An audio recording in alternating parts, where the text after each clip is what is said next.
चलिए, good morning बच्चे। क्या हाल चाल आप सभी का। आज एक नया चैप्टर स्टार्ट कर रहे हैं जिसका नाम है न्यूटन का गति का नियम।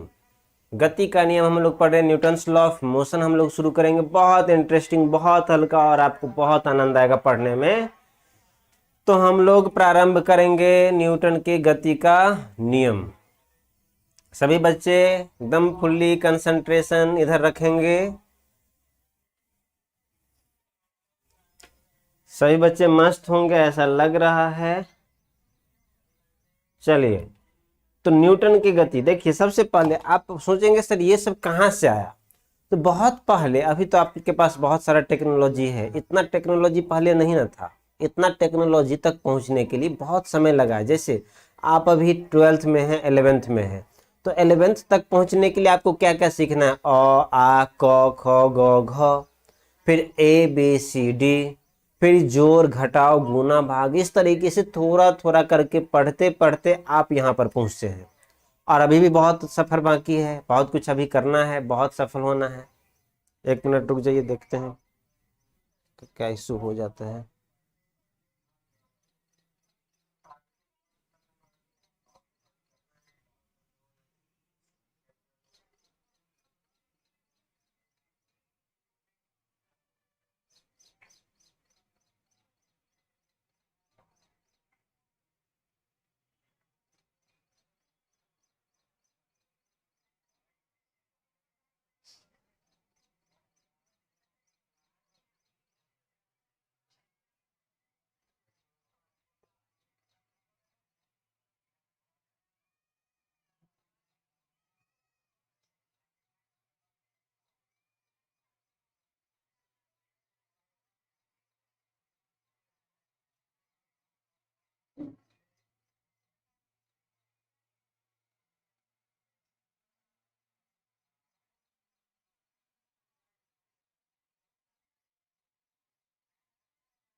चलिए, फोकस फोकस।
चलिए इधर ध्यान देते हैं सभी बच्चे, फोकस कीजिए, फोकस। हाँ, तो मैं बता रहा था कि आप यहाँ तक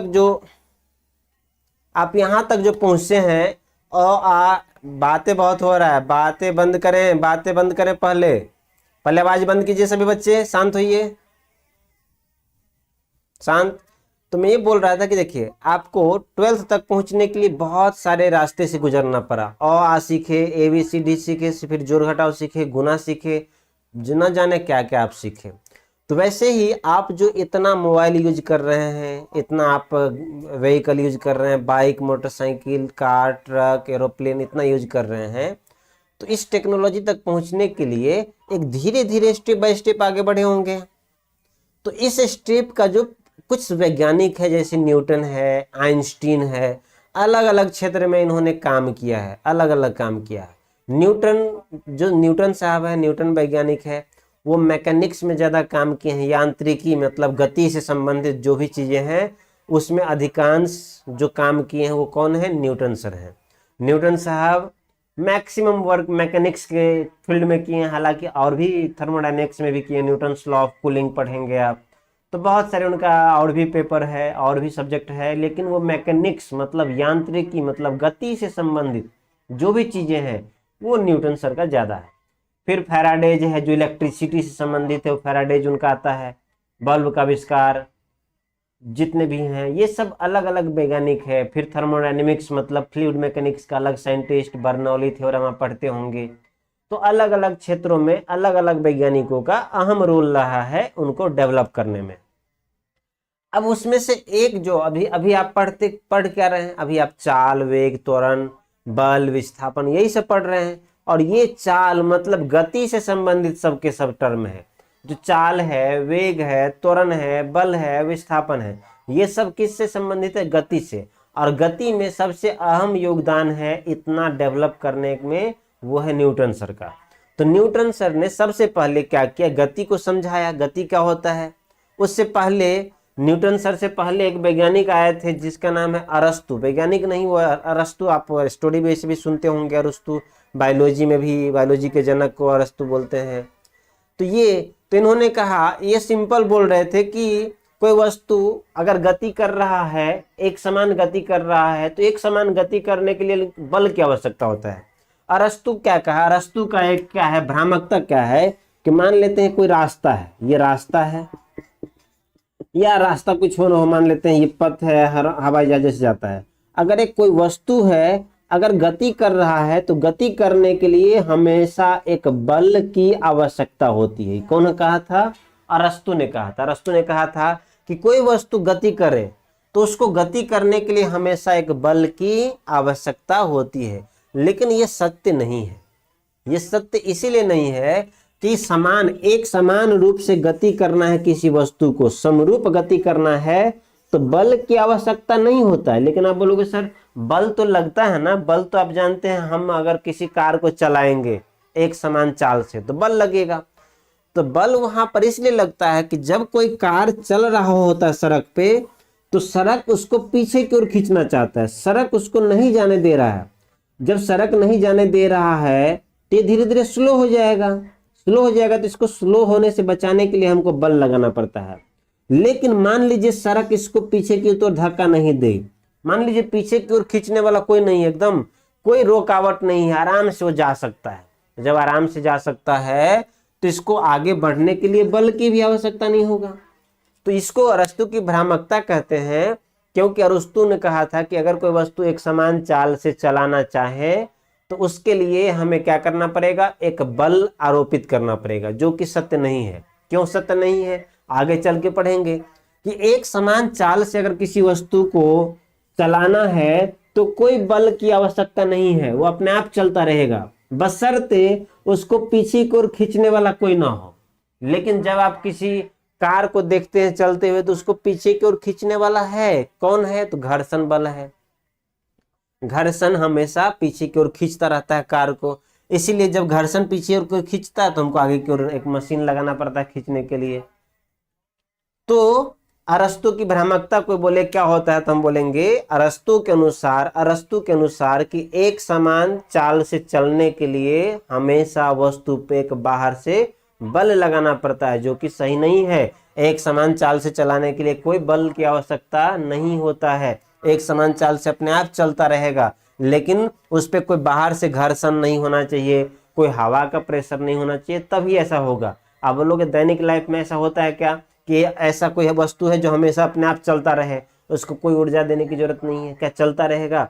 तो ऐसा इसलिए नहीं है संभव यहाँ पर कि जब कोई वस्तु अपने आप चलेगा तो उसको हवा रोकना चाहेगा, हवा उसको रोकना चाहेगा। मान लीजिए आपके पास, मैं एग्जांपल में दे दूं, ये फोन है, अगर हम फोन को फेंक देंगे तो क्या ये अपने आप चलता रह जाएगा अनंत दूरी तक? तो इसलिए नहीं चलेगा क्योंकि जब फेंकेंगे तो धरती तो इसको नीचे खींचने वाला, एक हवा है जो हवा इसको रोकना चाह रहा है, ऐसे फेंकेंगे तो इस पे हवा लगेगा तो इसको रोकना चाह रहा है। तो यहाँ पर बाहरी बल कार्य कर रहा है, इसलिए अपने आप नहीं चलता रहता है। लेकिन जब हम ऐसे जगह जाएंगे जैसे गुरुत्वाविहीन, जैसे कुछ आप देखते हैं वैज्ञानिक, जब सुने होंगे कि जब वैज्ञानिक आकाश में जाता है तो किसी वस्तु को अगर ऐसे फेंक देता है तो चलते रह जाता है वो। क्यों? जब आकाश में जहां वायुमंडल नहीं है, जहां पृथ्वी का गुरुत्वाकर्षण बल नहीं है, उस केस में जब इसको फेंकते हैं तो हवा में तैरता रहता है, और थोड़ा आगे बढ़ा दिए तो अपने आप चलता रहता है।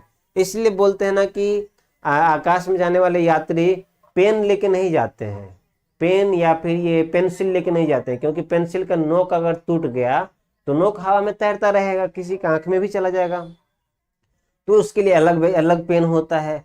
तो जहां पर वायुमंडल नहीं है, जहां पर कोई वायुमंडल नहीं है, पृथ्वी का गुरुत्वाकर्षण बल नहीं है, वहां पे मार्कर को अगर फेंकेंगे ना तो ये चलता रह जाएगा, एकदम घूम रहा है जिधर, एकदम सीधा चला जाएगा, सीधा चलता जाएगा। क्यों? क्योंकि इसको रोकने वाला कोई नहीं है, इसलिए। तो इसका मतलब ये है कि किसी वस्तु को एक समान चाल से चलाना है तो उसके लिए बल की आवश्यकता नहीं होगा, तब जब उसके पीछे कोई खींचने वाला बल नहीं है। इसको बोलते हैं अरस्तु की भ्रामकता। लेकिन अरस्तु ने कहा था, अरस्तु के अनुसार सबसे पहले, अरस्तु बहुत पहले का बात है, अरस्तु बहुत पहले की बात है, तो अरस्तु ने कहा था कि किसी वस्तु को एक समान गति से चलाने के लिए हमेशा इसको एक बल देना पड़ेगा। ये इसको अरस्तु का भ्रामकता कहते हैं, और एक्चुअल में एक समान चलने के लिए बल की आवश्यकता नहीं होती है। तो आप हेडिंग दीजिए, आप पहले तो हेडिंग दीजिए गति, न्यूटन की गति का नियम, हेडिंग दीजिए न्यूटन के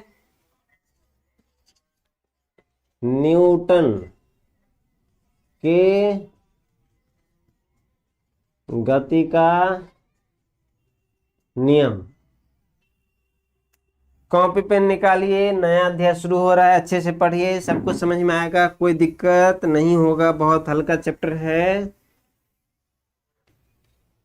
मनोरंजन के साथ पढ़िए, टेंशन की बात नहीं है। इसमें सिर्फ गति का नियम लिखा है, आप न्यूटन के गति का नियम लिखिएगा। अध्याय 4 हम लोग शुरू किए हैं, अध्याय 4 न्यूटन के गति का नियम है, अध्याय 4 न्यूटन की गति का नियम।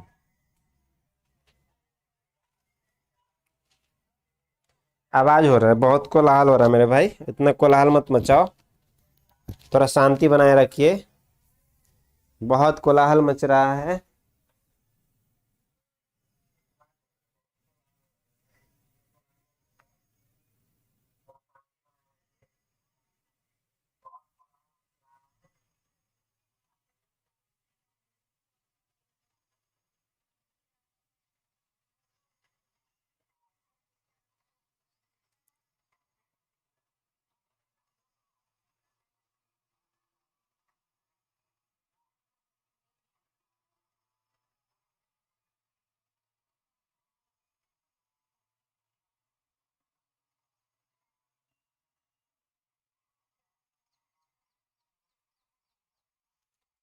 चलिए हेडिंग दीजिए, हेडिंग दे दिए सभी बच्चे, न्यूटन के गति का नियम। अरस्तु की भ्रामकता, अरस्तु की भ्रामकता क्या है?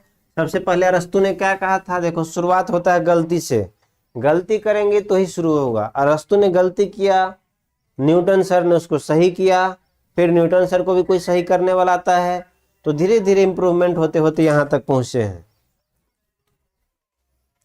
लिखिए अरस्तु की भ्रामकता।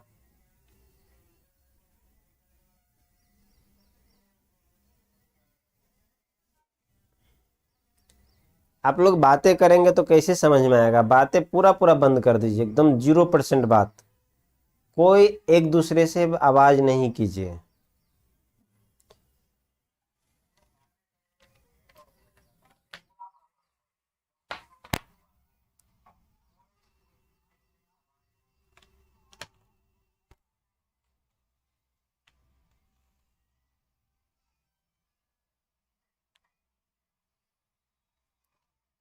अरस्तु की भ्रामकता का मतलब, अरस्तु ने कहा था किसी वस्तु को एक समान चाल से चलाना है तो हमेशा उस पे एक बल लगाना पड़ेगा, जो कि सही नहीं है।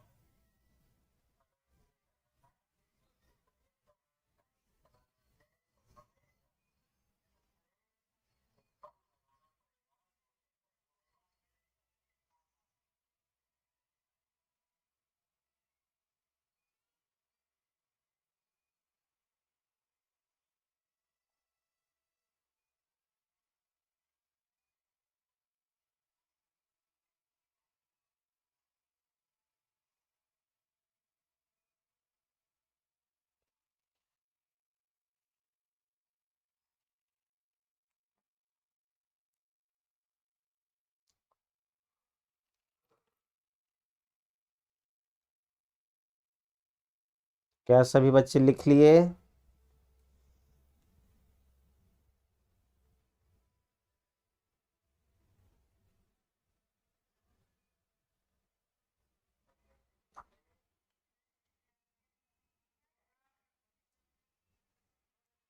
रिजल्ट भी रेडी है? रिजल्ट रेडी है तो सुनाएंगे 9 बजे के बाद।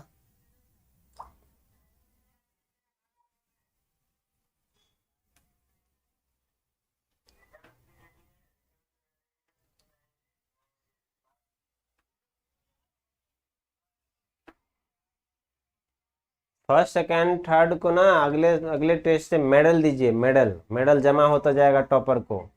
अगले टेस्ट से फर्स्ट सेकंड थर्ड जो आएगा उसको मेडल दीजिएगा, अरेंजमेंट कर दीजिए, मैं नहीं तो मैं ऑर्डर कर दूंगा मेडल। फील आएगा ना घर में, मम्मी पापा बोलेंगे वाह क्या कुछ किया तुम, अच्छा कर रहा है, वेरी गुड। चलिए, तो अरस्तु की भ्रामकता लिख लिए सभी बच्चे। भ्रामकता यही है, अरस्तु क्या कर रहा है कि भाई हमेशा एक बल लगाना पड़ेगा, वस्तु को अगर एक समान गति प्रदान करना है तो उस पर हमेशा एक बल लगना चाहिए, जो जरूरत नहीं है। अगर एक समान चाल से किसी वस्तु को चलाना है तो कोई बल की आवश्यकता नहीं होती है। बातें कर रहे हैं, बातें कर रहे हैं अभी कुछ बच्चे।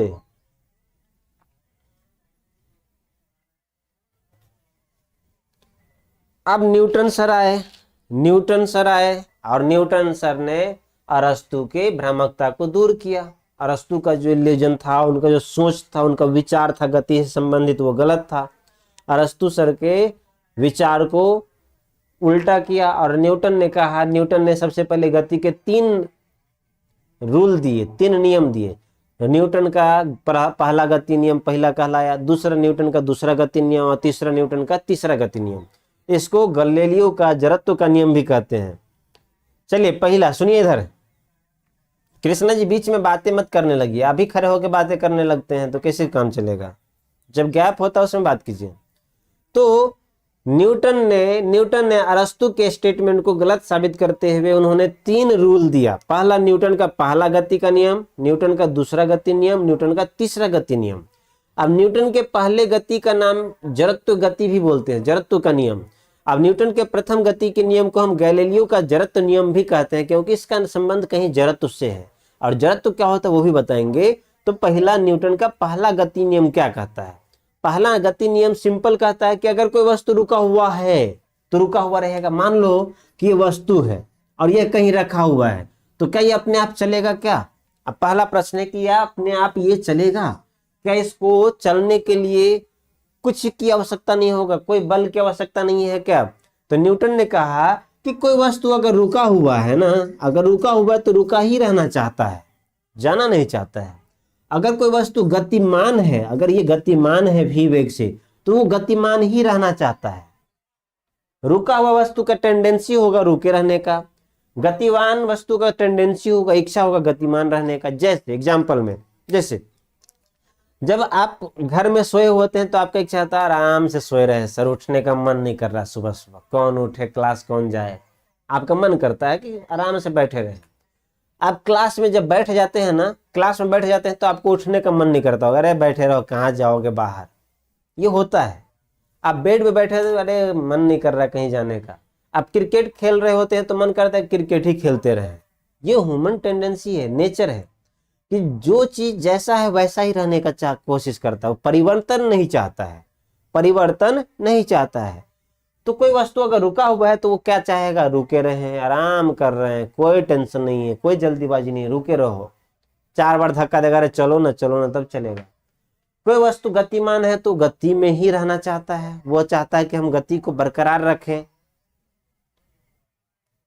कोई वस्तु वृत्ताकार पथ पे घूम रहा है तो चाहता है वृत्ताकार पथ पे ही घूमते रहे। तो ये टेंडेंसी होता है और इस नियम को हम बोलते हैं जड़त्व का नियम बोलते हैं। तो न्यूटन के गति का प्रथम नियम कहता है कि कोई वस्तु अगर रुका हुआ है तो रुका हुआ रहना चाहता है, कोई वस्तु एक समान चाल से चल रहा है तो एक समान चाल से ही चलना चाहता है। इस नियम को न्यूटन का प्रथम गति नियम कहते हैं।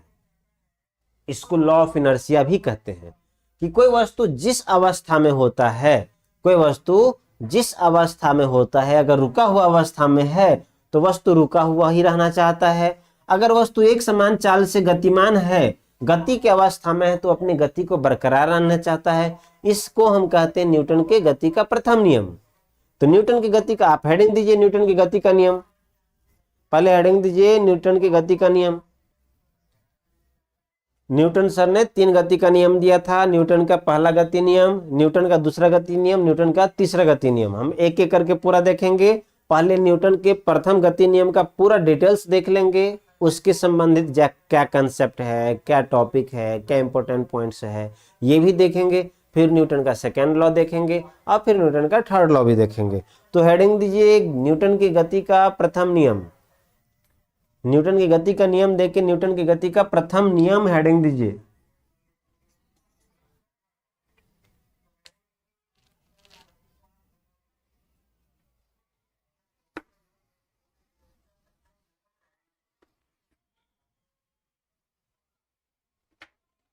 अब बस में तो सभी लोग सफर किए होंगे, आप देखते होंगे कि बस जब अचानक रुक जाता है तो बस में चल रहे हैं, अचानक ब्रेक मारा तो सब आगे भागने चाहता है। या अगर बस रुका हुआ है अचानक एक्सीलरेट कर दे, सीधा पीछे भाग जाते हैं। अब बाइक पे सभी लोग जाते हैं, बाइक तो एकदम फेमस है।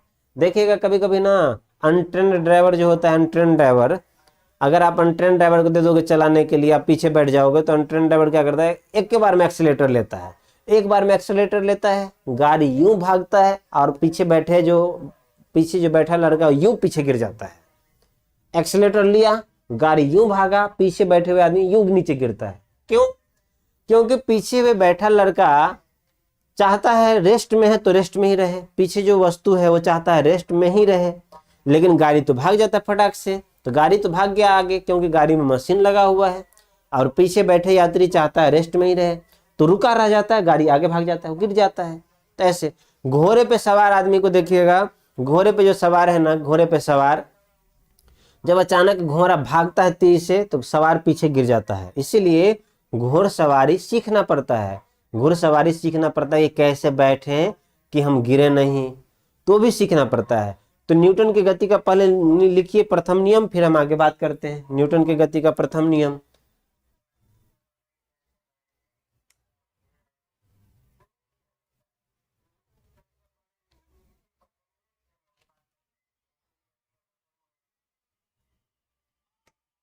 इसको लिख लीजिए फिर हम आगे करते हैं बात।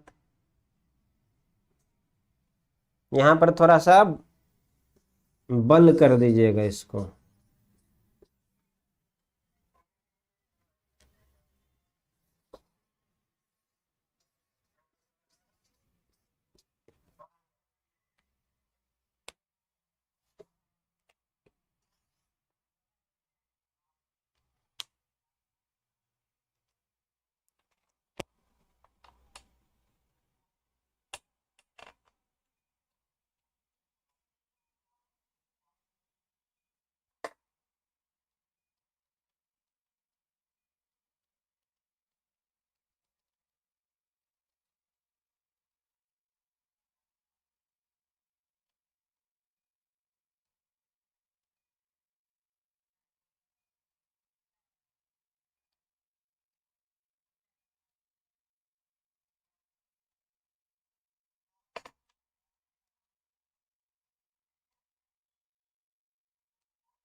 चलिए सभी बच्चे लिख लिए, सभी बच्चे लिख लिए होंगे। तो न्यूटन की गति का प्रथम नियम क्या कहता है? लिख लिए हैं? ओके करें, लिख लिए हैं तो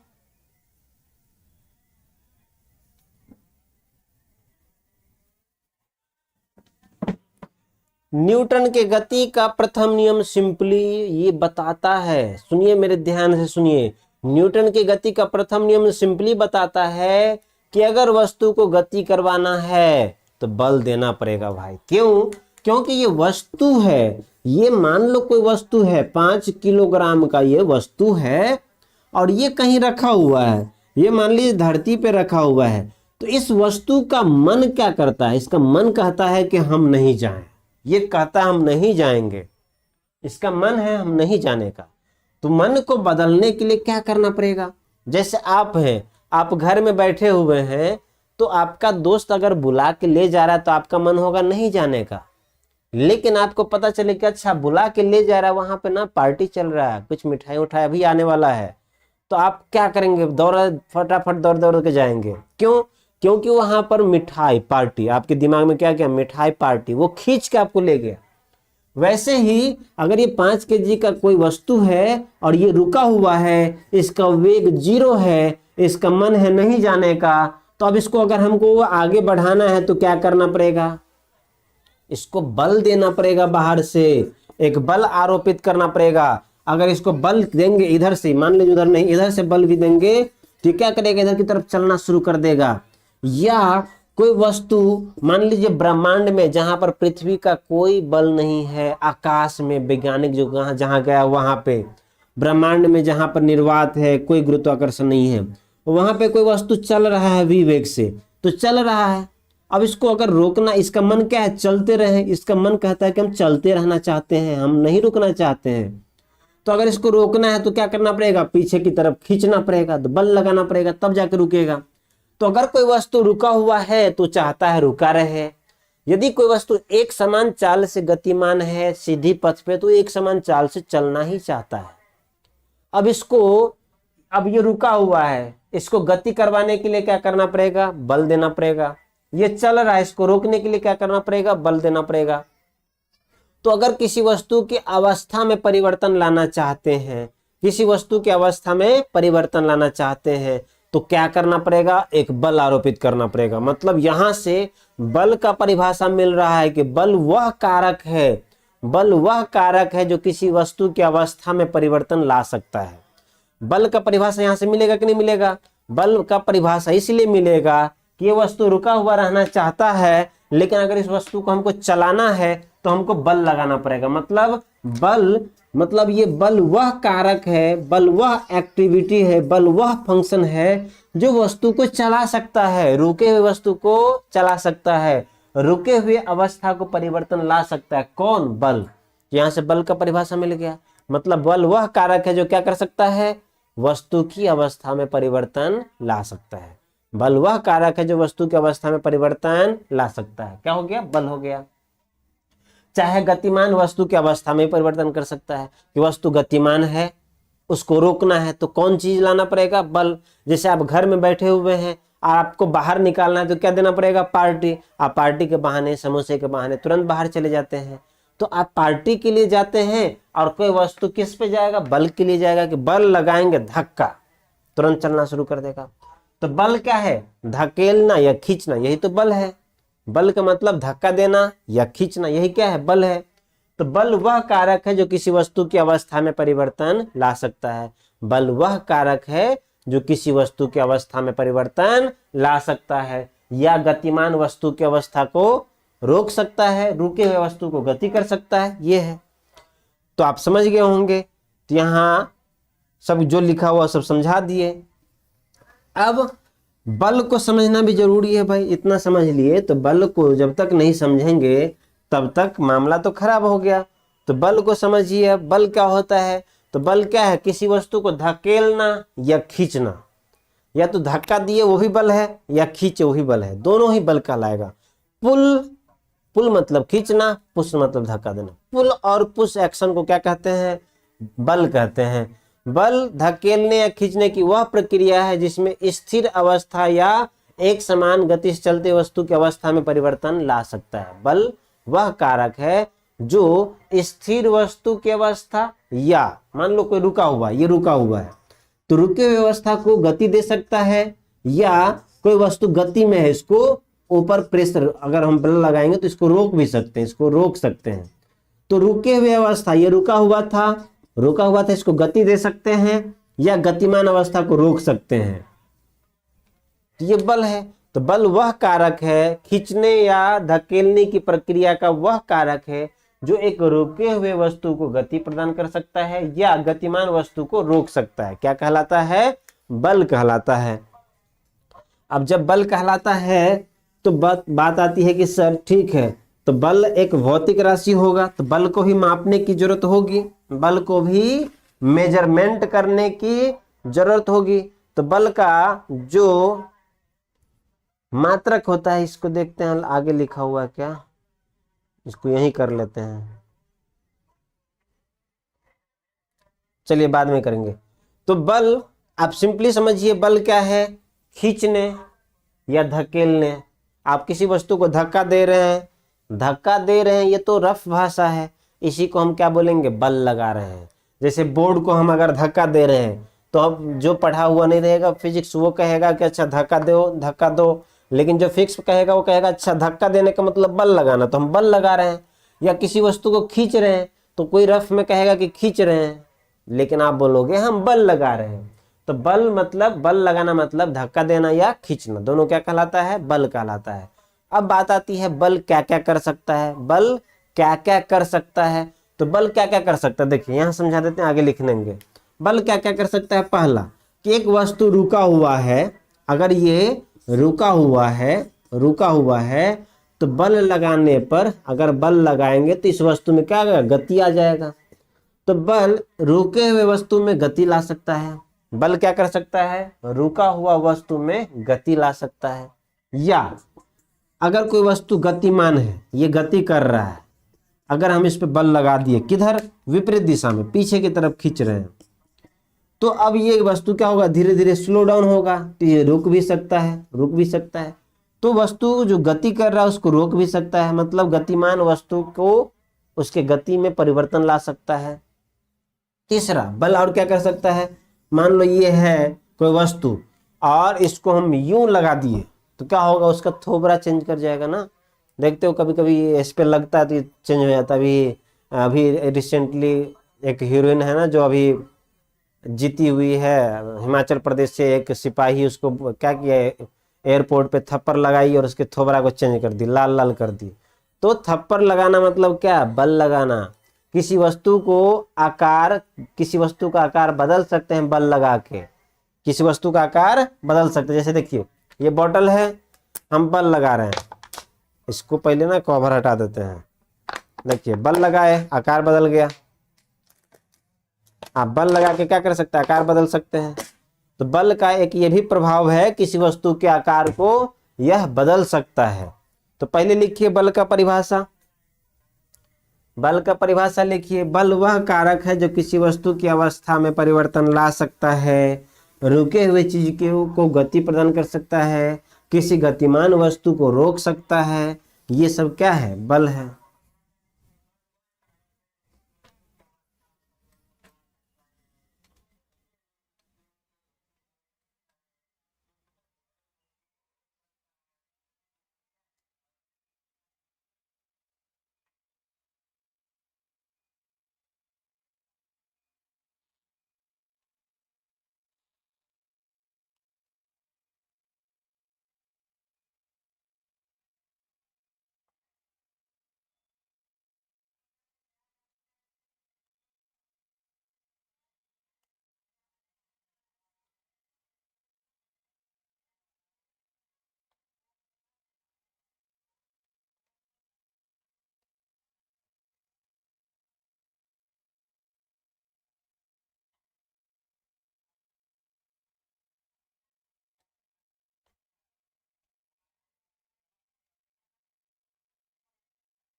चलिए लिख लिए,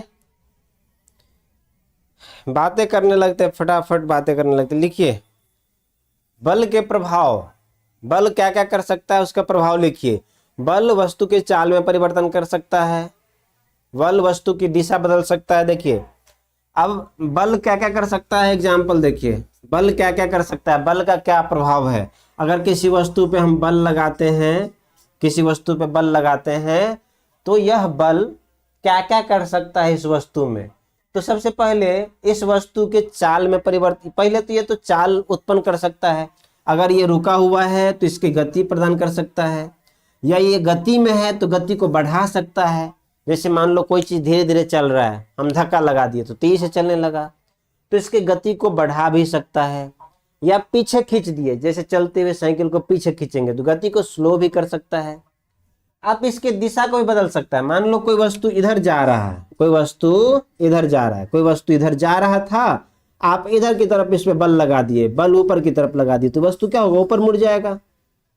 कोई वस्तु जा रहा था सीधा, आप ऊपर धक्का दे देंगे तो ऊपर जाएगा ना। तो वस्तु की दिशा में भी परिवर्तन ला सकता है, ये वस्तु की चाल और दिशा दोनों में परिवर्तन ला सकता है। कि वस्तु चल रहा था, आप जोर से ऊपर धकेल दिए, जैसे मार्कर है, मार्कर देखिए, मार्कर नीचे गिर रहा है, नीचे गिर रहा है, अब इसको इधर की ओर फेंक देंगे, देखिए उधर भाग गया। तो आप जिधर चाहेंगे उधर किसी वस्तु की गति को मोड़ सकते हैं।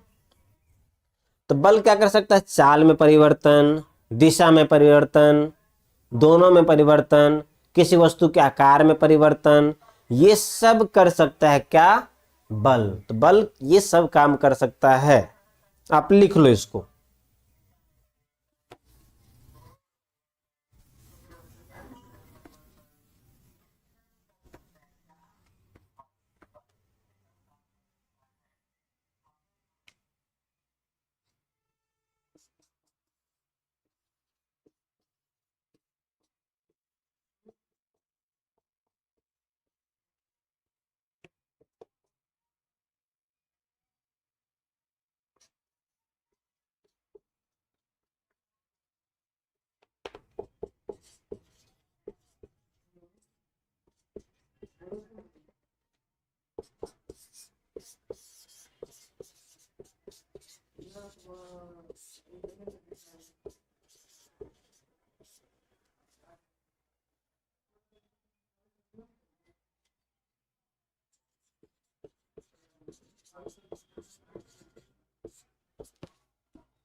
कृष्णा जी टेलीग्राम पे देखिए मैसेज किए हैं।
क्या लिख लिए सभी बच्चे?